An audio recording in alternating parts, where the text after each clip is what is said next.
কেমন আছো তোমরা সবাই? আশা করি ভালো আছো। ফেনী ন্যাশনাল কলেজ কর্তৃক আয়োজিত অনলাইন ক্লাসে তোমাদের সবাইকে আবারও স্বাগতম জানাচ্ছি। আমি নাজরিন আরা, প্রভাষক, উৎপাদন ব্যবস্থাপনা ও বিপণন।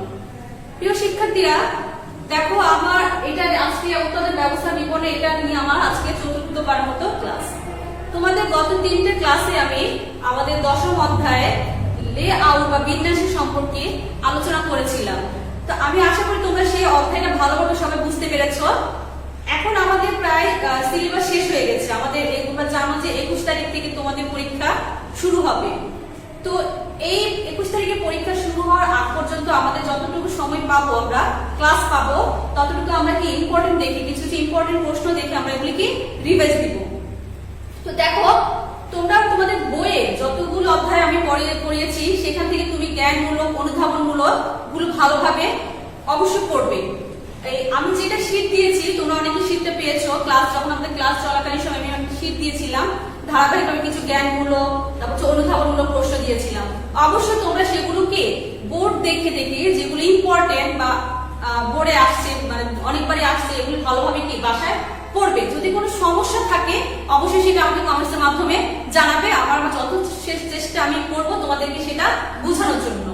তো আজকে আমি তোমাদেরকে দেখো আমাদের প্রথম অধ্যায়ের উৎপাদনশীলতাটা আমি আজকে তোমাদেরকে আবারও বুঝাবো। কারণ অনেকে তোমরা ক্লাস যখন চলছিল আমাদের, তখন অনেকে হয়তো এই ক্লাসগুলি মিস করেছো। তাই তোমাদের সুবিধার্থের জন্য বা সবার সুবিধার্থের জন্য আজকে আমি এই উৎপাদনশীলতাটা সম্পর্কে আবার আলোচনা করব। তো চলো আজকে আমরা ক্লাস শুরু করি। উৎপাদনশীলতা। উৎপাদনশীলতাটা কি? উৎপাদনশীলতা হচ্ছে একটা উৎপাদনের দক্ষতাকে বোঝায়। দক্ষতা হচ্ছে তোমার ধরো একটা প্রতিষ্ঠানের উৎপাদন কিরকম হলো, ভালো না খারাপ, সেগুলো মানে বিবেচনার মাধ্যমে এই উৎপাদনশীলতা তৈরি হয়ে থাকে। তার মানে ধরো কতগুলি ইনপুট বা কাঁচামালের মাধ্যমে আউটপুট বা পণ্য উৎপাদন করা যাবে, সেটাই হচ্ছে তোমার কি উৎপাদনশীলতা। তার মানে হচ্ছে কি মোট, আমরা সূত্র আমাদের দেখো মোট উৎপাদনশীলতা বা এটা কি সার্বিক উৎপাদনশীলতা বলে। তার মানে হচ্ছে কি একই পরিমাণ উপকরণ ব্যবহার করে যদি আগের চেয়ে বেশি পরিমাণ পণ্য উৎপাদন করি, সেটা হচ্ছে কি মোট উৎপাদনশীলতা। এখন দেখো আমরা এই উৎপাদনশীলতার সাথে কিন্তু অনেক কিছু কি জড়িত।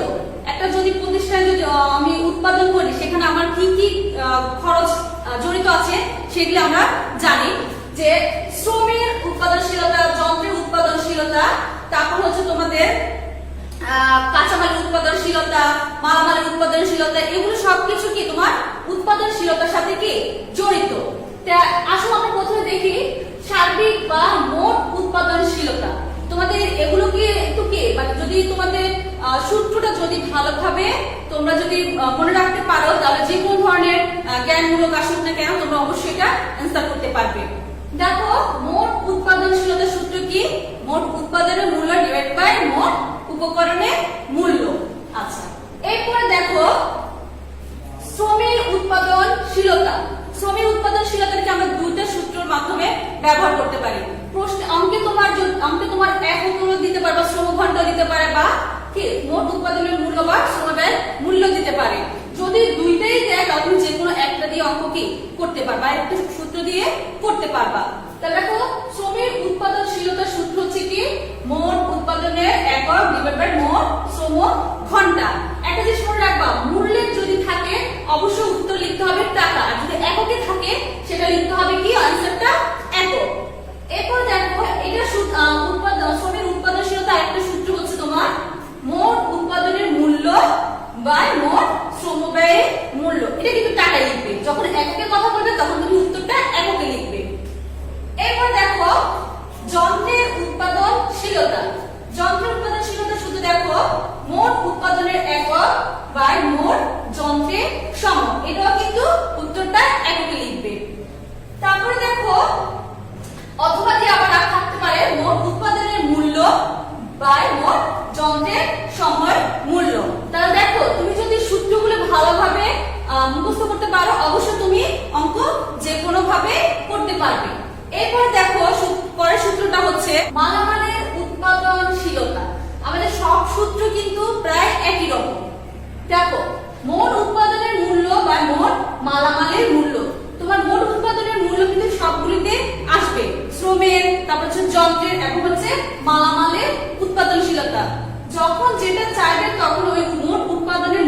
থেকে কি করবে তুমি এই মোট মালামালের মূল্যটা ভাগ করে দিবে।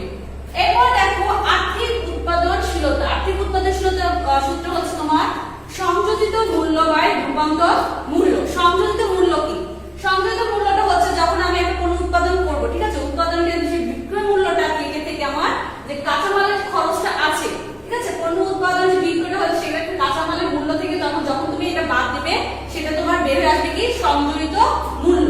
আর রূপান্তর মূল্য কি? রূপান্তর মূল্য হচ্ছে তুমি একটা পণ্য যখন উৎপাদন করবে, ঠিক আছে, সেই উৎপাদনের ক্ষেত্রে তোমার কোন কোন খরচগুলো জড়িত বা খরচগুলো প্রয়োজন সেটা হচ্ছে তোমার শ্রম বাবদ ব্যয়, যন্ত্রপাতি ব্যয় বা অন্যান্য ব্যয়, এগুলো রূপান্তর, এগুলো হচ্ছে তোমার রূপান্তর মূল্য। তো প্রিয় শিক্ষার্থীরা, তোমাদের আগে যে আমি সূত্রগুলি দিয়েছিলাম যে যাদের ওই সূত্র অনুযায়ী তোমরা মিলিয়ে দেখবে যে তোমরা আছে কিনা বা বুঝতে পেরেছো কিনা। তো এখন আমি আবার তোমাদেরকে এই সূত্র অনুযায়ী একটা অঙ্ক বুঝিয়ে দিব, তোমরা অবশ্যই খাতা খুলে অঙ্কটা করতে থাকো। দেখো এখন আমরা একটা অঙ্কের মাধ্যমে প্রশ্নের মাধ্যমে আমরা অঙ্কটা বুঝে নিই। দেখো এখানে লেখা আছে কি একটি কারখানায় বার্ষিক 10,000 একক পণ্য উৎপাদিত হয়, প্রতি একক 10 টাকা করে এর বিক্রয় মূল্য হচ্ছে 1 লক্ষ টাকা। তার মানে 10,000 একক পণ্য উৎপাদনের জন্য 10 টাকা করে তা বিক্রয় মূল্য হচ্ছে কত? 1 লক্ষ টাকা। এই কারখানা কাঁচামাল ও অন্যান্য উপকরণ বাবদ ব্যয় হলো 40,000 টাকা। শ্রমিকদের শ্রম ব্যয় হয়েছে 2,000 ঘন্টা, যার মূল্য 10,000 টাকা। 500 ঘন্টা যন্ত্র ব্যবহৃত হয়েছে, যার মূল্য হচ্ছে 10,000 টাকা। এছাড়া অন্যান্য ব্যয় আছে তোমার কত? 20,000 টাকা। এখন আমরা এই অঙ্কের মাধ্যমে আমরা যতগুলো সূত্র দেখেছি সেই সূত্র অনুযায়ী আমি অঙ্কটা করব। তোমার খাতা খুলে অবশ্যই অঙ্কটা নোট করে ফেলো। দেখো আমাদের প্রথম সূত্রটা আমরা কি বলেছিলাম? মোট বা সার্বিক উৎপাদনশীলতা। মোট উৎপাদনশীলতা সূত্র কি? মোট উৎপাদনের মূল্য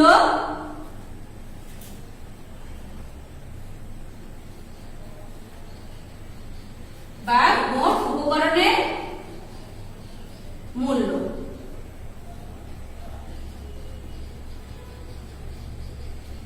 তো দেখো মোট উৎপাদনের মূল্য, ঠিক আছে, একটা পণ্য তৈরি করবো সেটা উৎপাদনের মূল্যটা আমাদের কত লিখে দেখো 10,000 একক পণ্য উৎপাদিত হয়, প্রতি একক 10 টাকা ধরে বিক্রয় মূল্য হচ্ছে তোমার কত? 1 লক্ষ টাকা। তার মানে এই বিক্রয় মূল্যটা হচ্ছে তোমার মোট উৎপাদনের মূল্য কত? 1 লক্ষ টাকা। এরপর দেখো মোট উপকরণের মূল্য, একটা পণ্য যে উৎপাদন করবো, ঠিক আছে, সে উৎপাদন করার ক্ষেত্রে কি কি উপকরণ জড়িত সেটা দেখো। দেখো কাঁচামাল ও অন্যান্য উপকরণ বাবদ ব্যয় হচ্ছে 40,000 টাকা। 40,000 যোগ শ্রমিকদের শ্রম ব্যয় হয়েছে 2,000 ঘন্টা, যার মূল্য হচ্ছে তোমার কত? 10,000 টাকা। এরপরে দেখো 500 ঘন্টা যন্ত্র ব্যবহৃত হয়েছে, যার মূল্য হচ্ছে কত? 10,000 টাকা। এছাড়া অন্যান্য ব্যয় আছে তোমার কত? 20,000 টাকা। শিক্ষার্থী আমি যেটা বলেছি তোমরা দেখো, প্রথম হচ্ছে কাঁচামালের মূল্য আমরা লিখলাম। কাঁচামালের মূল্য লেখার পর এরপর আমরা কি লিখেছি? শ্রমিকের মূল্যটা লিখেছি হচ্ছে 10,000 টাকা। তারপর যন্ত্রের মূল্যটা লিখেছি আমরা কত? 10,000 টাকা। এবার অন্যান্য বাবদ ব্যয় হচ্ছে তোমার কত? 20,000 টাকা। তাহলে টোটাল আমাদের কত আসে দেখো?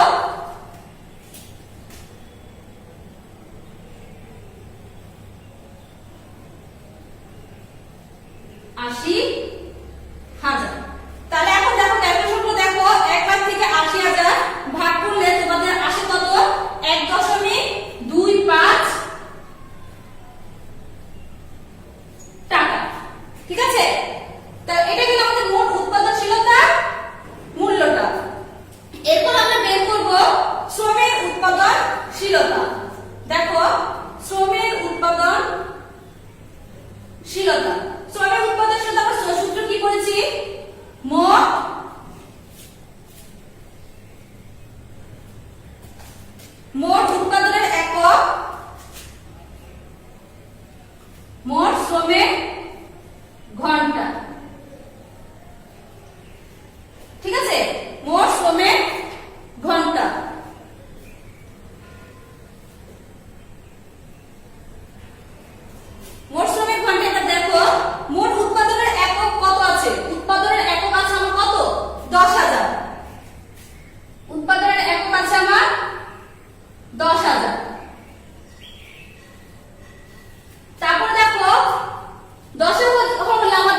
যন্ত্রের উৎপাদনশীলতা।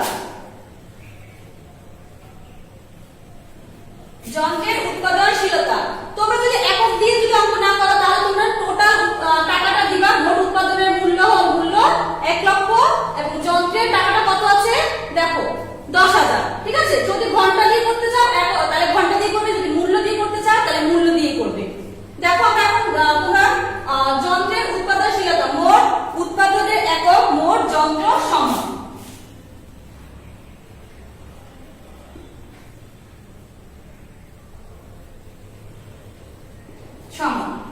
তা দেখো মোট উৎপাদনের একক, আমাদের এখানে কত আছে 10,000, এই 10,000। ঠিক আছে, এখন যন্ত্রের সময় কত আছে আমাদের দেখো 500 ঘন্টা, 500 ঘন্টা। তাহলে এখন আমরা এখানে কত লিখব আমি দেখো 10,000 এবং 500 ভাগ করলে তোমাদের আসে কত 20 একক, 20 একক। ঠিক আছে শিক্ষার্থীরা, তাহলে আমরা কি পেয়েছি মোট উৎপাদনশীলতা বের করেছি, শ্রমের উৎপাদনশীলতা বের করেছি, যন্ত্রের উৎপাদনশীলতা বের করেছি। এরপর আমরা আসলো মালামালের উৎপাদনশীলতা বের করি। মোট মালামালের উৎপাদনশীলতা, মোট মালামালের উৎপাদনশীলতা দেখো মোট উৎপাদনের মূল্য বা মোট মালামালের মূল্য। মোট উৎপাদনের মূল্য আমরা আগে দেখেছি কত 1 লক্ষ টাকা। মালামালের মূল্য কোনটা, কাঁচামাল ও অন্যান্য উপকরণ বাবদ ব্যয় হলো 40,000, এটা হচ্ছে তোমার মালামালের মূল্য। তাহলে কত আসে 1 লক্ষ 40,000 এর ভাগ আমার কাছে 2.5 টাকা। ঠিক আছে, তাহলে আমাদের মালামালের উৎপাদনশীলতা মূল্য বের করে ফেললাম। এরপর আমরা আসবো বের করব আর্থিক উৎপাদনশীলতা। আর্থিক উৎপাদনশীলতা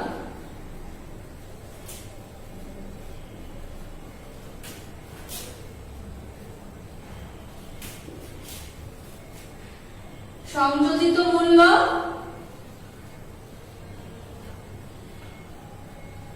রূপান্তর মূল্য।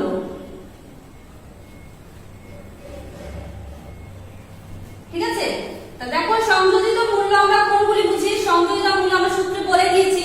সংযোজিত মূল্য হচ্ছে এই বিক্রয় মূল্য থেকে কাঁচামালের মূল্য যখন তুমি বাদ দিবে সেটাই তোমার কি আসবে সংযোজিত মূল্য। দেখো সংযোজিত মূল্য তাহলে আমরা দেখো 1 লক্ষ টাকা। ঠিক আছে, 1 লক্ষ টাকা থেকে তুমি যখন 40,000 মাইনাস করবে তাহলে তোমার কত আসে 60,000 টাকা। তুমি এখানে ব্র্যাকেট করে দিতে পারো 1 লক্ষ মাইনাস 40, তাহলে আমরা আসে কত 60,000 টাকা। ঠিক আছে, তাহলে এটা কোথা থেকে আসবে, যে 1 লক্ষ থেকে তুমি যখন 40,000 বা কাঁচামালটা বাদ দিবে তখন তোমার চলে আসবে 60,000 মূল্য। আর রূপান্তর মূল্যগুলি কোনগুলি, আমরা যে উপকরণ মূল্যগুলি বলেছিলাম যেমন কাঁচামাল বাদে যে তোমার শ্রম ব্যয় হচ্ছে 10,000, তারপর হচ্ছে যন্ত্রের ব্যয় হচ্ছে 10,000, তারপর তোমার কত অন্যান্য ব্যয় হচ্ছে 20,000, তাহলে তোমার কত আসে এখানে 40,000 আসে। দেখো 40,000, তাহলে 60,000 থেকে 40,000 মাইনাস করলে তোমার ভাগ করলে তোমার কি আসে 1.5 টাকা। তো শিক্ষার্থীরা বুঝতে পেরেছো, সংযোজিত মূল্যটা আমরা বলছি যে আমরা উৎপাদন করেছি, বিক্রয় করেছি, সেটা 1 লক্ষ টাকা থেকে যখন আমি কাঁচামালের মূল্যটা মাইনাস করবো সেটাই চলে আসবে আমার সংযোজিত মূল্য। আর রূপান্তর মূল্য হচ্ছে যে আমি উৎপাদন যে করবো সেটার সাথে কোন কোন কাঁচামালগুলো বা খরচগুলো জড়িত সেটা হচ্ছে তোমার রূপান্তর মূল্য। জড়িত হচ্ছে তোমার শ্রম ব্যয় 10,000, যন্ত্রের ব্যয় হচ্ছে 10,000 এবং অন্যান্য ব্যয় হচ্ছে 20,000। এই তিনটা খরচকে তুমি যখন যোগ করবে তখন তোমার চলে আসবে 40,000। সেই 60,000 থেকে 40,000 মাইনাস ভাগ করলে তোমার আসবে 1.5 টাকা। তো প্রিয় শিক্ষার্থীরা, এই রকম অঙ্ক তোমাদের বইতে আরো আছে, অবশ্যই তোমরা বাসায় করে ফেলবে। এর আগেও তোমরা ক্লাসে করেছো, তারপর তোমরা রিভাইজ দেওয়ার জন্য আবারো ভালোভাবে অঙ্কটা করবে। এছাড়া তোমাদের 2 বছরের অঙ্ক দেওয়া আছে, সেগুলো বাসায় ভালোভাবে করবে। পরবর্তী ক্লাসে আমি আরো যদি ইম্পর্টেন্ট থেকে কিছু অঙ্ক তোমাদেরকে বের করে করাবো। তো তোমরা অবশ্যই ভালোভাবে বাসায় প্র্যাকটিস করো অঙ্কগুলো। যদি সমস্যা থাকে বা বুঝতে পারোনি কোনো সূত্রের অঙ্ক তাহলে অবশ্যই আমাকে জানাবে। তো ভালো থাকবে তোমরা সবাই, সে আশা করে আজকে বিদায় নিচ্ছি। আল্লাহ হাফেজ।